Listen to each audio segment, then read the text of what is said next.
They went crazy after you removed yourself. Yes, sir. Let me say it louder. For my chosen ones in the back. Listen, family, they went crazy after you removed yourself. Yeah. I need somebody to drop in the comments and say, my absence have that effect on people. Yes, sir. Make sure you drop in the comments, family, and say my absence have that effect on people. Family, I'm going to speak about this, y'all, from a different perspective because we speak about these type of topics frequently, but I got to ask these questions before I get directly into my perspective. But family, whenever you walk in a room, do people have a great admiration, reverence, or respect for you? But on the flip side, you can see that other individuals have hate, disdain, and disgust for you. Drop in the comments and let me know yeah or nay, all right?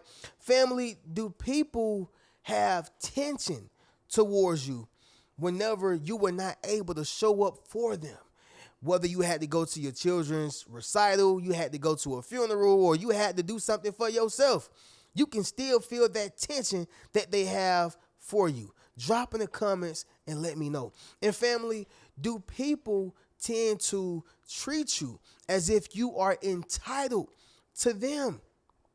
And like you have to show up for them as if there's an obligation placed on you or as if they're paying you $1,000,000. All right. Drop in the comments and let me know yay or nay. Family, if the answer to these questions are all yes, number one, you are highly valuable. But number two, people are actually becoming codependent on your love, your energy, your light, your support, okay? And the list goes on. Who you are as a being. This is a real thing. And so when you remove yourself because the situation is turning into a toxic one, because the environment is turning into a dysfunctional one, or maybe it's the fact that you've tried to feed them before and they bit your hand. So you had to participate in self-preservation. Yeah. You had to protect yourself because you don't know what to expect from a person who's not only feeling like they are entitled to you, but to a person who don't want to share you with nobody. Yeah. You have a lot of people who are envious of your relationships with other people. You have a lot of people who's envious of how other people view you. You get what I'm saying? And so they want you all to themselves. They want you to only show up for them in their camp. They want you to only be available for them. And that's just not how it goes. You follow what I'm saying? And so, family, I want to speak about this, y'all, from this perspective. But first thing is first, y'all make sure y'all leave a thumbs up on this video as well as subscribe to the channel. Y'all be sure to ring my bell so you can be notified after every single video I post. What y'all got going on, fam? How y'all doing? What y'all ate today? I'm in your business as always, all right? For me, y'all, it's a blessed day. Some days are better than others. I'll be 100% with y'all, but it's always a blessing when you're living. You feel me? You know, I was just in the Uber the other day, and this Uber driver, he caught me off guard. But the reason why he caught me off guard is because most people don't have that mindset. And this is like what I literally live by. But he was like, man, how you doing? I said, yeah, I'm blessed today, man. And then he was like, I asked him the same thing. He was like, I'm living. So yeah, I'm blessed, man. I got my fingers, I got my arms, my limbs. And that stuck out to me because so many people walk around here, I got to pay a bill, or this loved one did this, or this person did that. So many different complaints, but nothing to be appreciative of. You follow me? And so I say all that to say this. If you're having a mediocre day, if you're not having the best day, if you woke up on the wrong side of the bed, and the list goes on, if you watching this video right now, you are already 1,000 times blessed. You feel me? Because you're living, all right? You're living. And so with that being said, y'all, that's what's going on with me, all right? Drop in the comments. Let me know what's going on with y'all. But, of course, y'all know I got to let my foodies know what I ate. So I had some leftover grill food, right? Y'all know I love the grill. I have yet to do the challenge, y'all, but I'm going to do it. I promise y'all. It's just not a priority right now. But I had some grilled ribs, okay, some smoked wings, barbecues on the side, some baked beans and some broccoli. Okay, so it was definitely busting. But that's what I had to eat. Y'all drop in the comments. Let me know what y'all ate. Let's get directly into this banger, y'all. I try not to make these intros so long, but I have to, keep it genuine. You feel me? But anyway, let's get directly into this, y'all. Number one, first thing is first, you were their support system. All right, you were their support system. We just spoke about this briefly, but it's another form of codependency. All right, that's what it is. It's codependency. So let's speak about this for a second. I know this word is burnt out, but I'm just using it as my analogy. But the narcissist and the empath's relationship. All right, the narcissist and the empath's relationship. So the narcissist is pretty much an empty soul. It's a person who only cares about themselves. It's a person who's actually very insecure, but they mask it with arrogance or cockiness. And it comes across as confidence to certain people. All right. The narcissist is a person who thinks very highly of themselves. It's not really a bad trait to have, but they're willing to drain a person who has nothing but love, good energy, and a heart to give. A narcissist would drain a person who got those type of qualities, right? The empath is more so humble, all right? The empath has a bunch of gifts, can be very handsome or beautiful. However, they rather pour into other people. They absorb the emotions, of other individuals. They get a kick out of helping other people. The reality is, though, is that they are human beings. So sometimes they can overly give, overly pour, overly heal, overly, insert themselves in situations that really don't have anything to do with them, but they just want to help. All right? Reno, what are you saying right now? The narcissist and the empath's relationship goes just like this. The narcissist get their life from the empath, but the empath is drained from the narcissist. What are you saying right now, Reno? If that empath leave the narcissist don't have a support system. Yeah. Family, you were their support system. And the moment you leave, it's the moment they're going to have to find somebody else to leech off of. Speaking of a leech, when a leech finds a host, it keeps getting bigger and bigger and bigger because it's eating good. When that host realizes that the leech is there and it burns off, that leech is looking for somebody else. That's the narcissist. An empath is the host.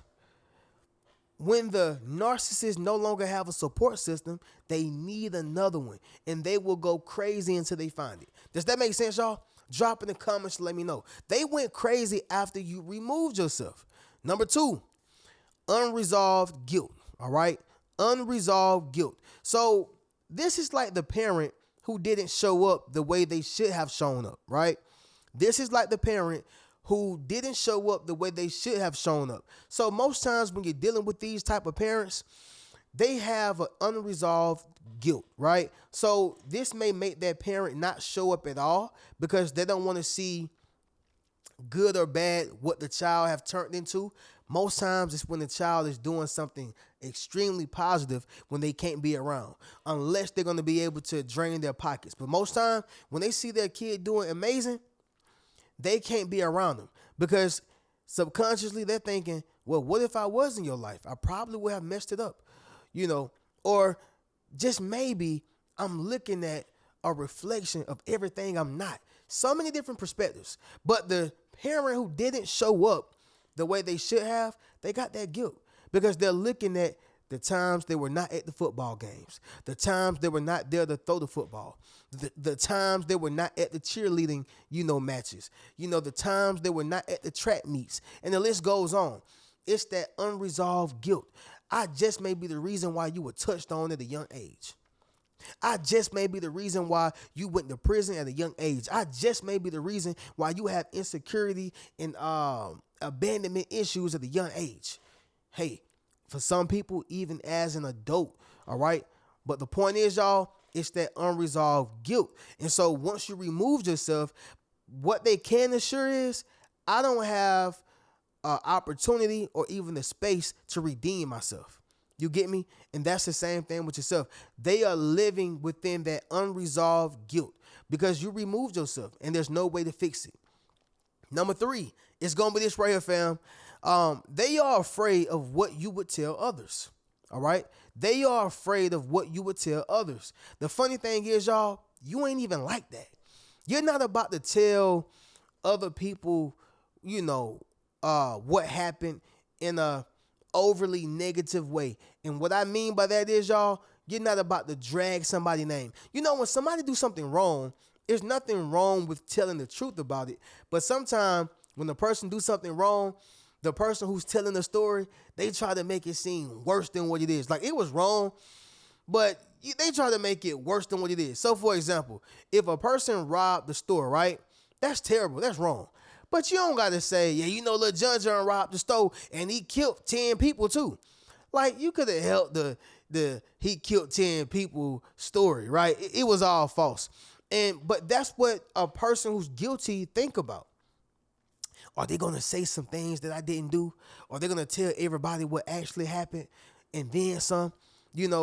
This is like the insecure ex-boyfriend or ex-girlfriend. Like you knew you didn't show up for me the way you were supposed to show up.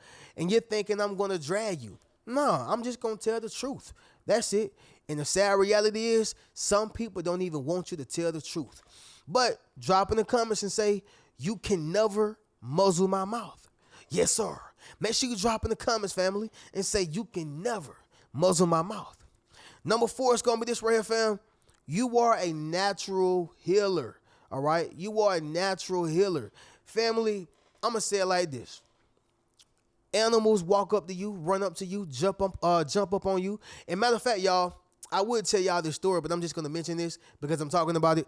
I was just at my leasing office, and it was this elderly lady, who needed some help or whatever. But she had a dog, a big black dog, right?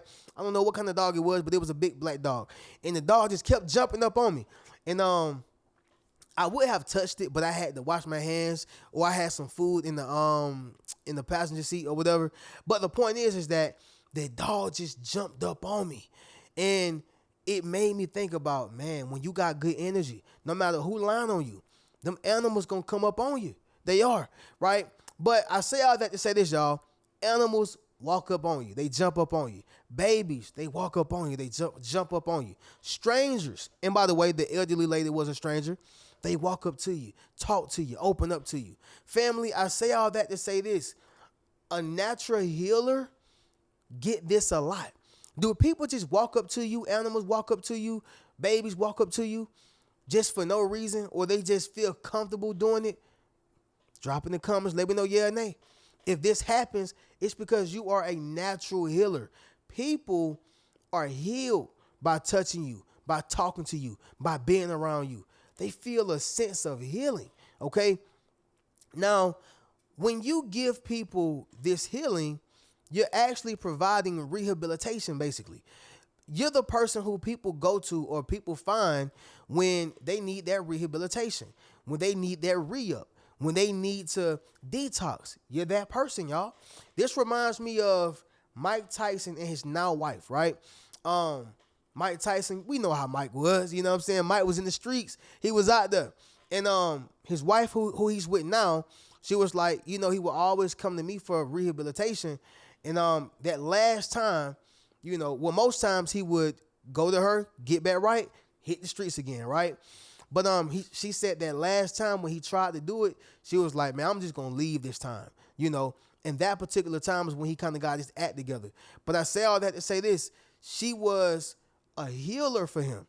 He was going through so much evil, so many different things that were wicked in the streets, dealing with so many different spirits of women, laying down with this woman, that woman, dealing with these type of men, doing business with this type of men, who were evil or had evil intentions, to where when he got fed up with it, he needed to go to a healer. And I felt like for him, or for Mike Tyson, that was his wife, right? And so this goes right back to yourself. you're going to feel used a lot because people want to be healed. You're going to feel like people take advantage of you because people need to be healed. You're going to feel like people are only using you because people want to be healed. But the reality is, y'all, is that this is a part of your calling. Protect yourself. Always participate in self-preservation and don't allow people to take advantage of you for sure. But I'm telling you, you can't get away from healing people because that's who you are. What are you saying right now, Reno? People go crazy over these type of things. When you remove yourself, you might as well say, I'm removing my medicine. I'm removing my medicine. All right. The next one, y'all, which is the last one, is going to be number 5. They're living in a facade. Okay. They are living in a facade. Facade just simply means fake. That's it. So think about the life of a popular celebrity. Okay. I mean, honestly, we could think about the life of Michael Jackson. Yeah. Michael Jackson. There were so many people who just probably lied to him, told him what he wanted to hear, smiled in his face, all because of the power of the dollar and his fame and celebrity. And also some people just probably didn't have a backbone to say, no, Michael, don't do that. All right. They were afraid they would lose their job, or they just were so starstruck to where they would allow this man to do anything to harm himself or others. Right.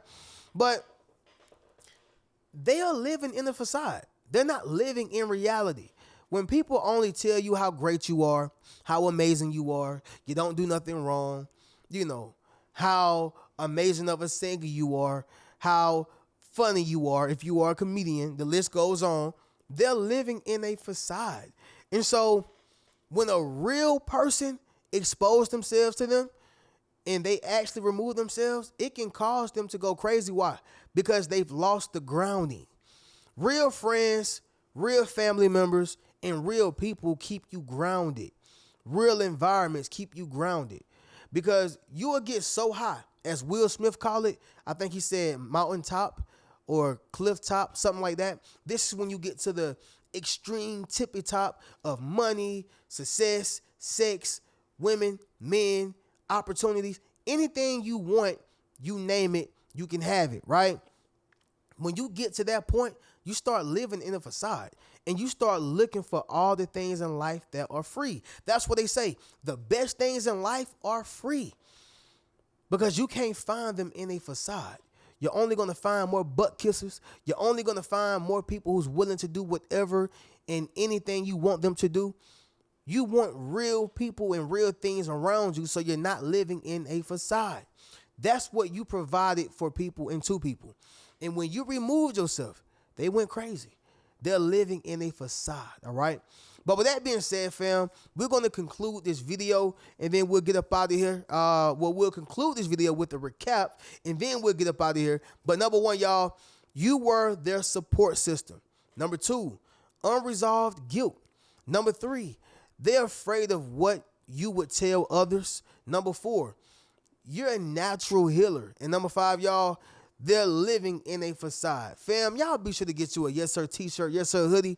Book a one-on-one session with your boy, and you can check out any one of my books. Keep a rich mentality. Peace.